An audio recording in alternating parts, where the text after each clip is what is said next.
Birinci sualı izah etmək istəyirəm. Deyir, eyni kütlədə götürülmüş kalsium CO3, natrium KCO3 və kalium KCO3 duzları ayrı-ayrı qablarda közərdilir.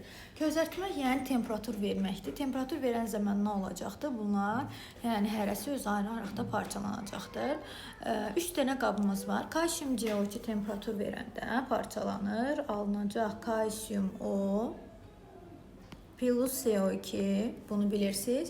Natrium KCO3 və kalium KCO3, yəni natrium karbonat və kalium karbonat duzları, karbon turşusunun duzları dərsində də keçmişsiniz ki, bunlar parçalanmır. Karbonat turşusunun yeganə duzlarıdır ki, natrium və kalium duzları parçalanmır.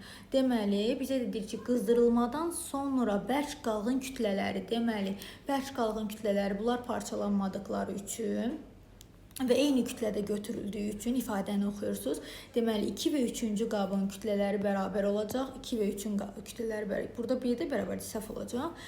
2 ilə 3 bərabər olan bu variant, bir də bu. Bir də burada kalsium CO3 parçalanıb qaz halında karbon qazı əmələ gətirdiyi üçün qabın kütləsində azalma baş verəcəkdir.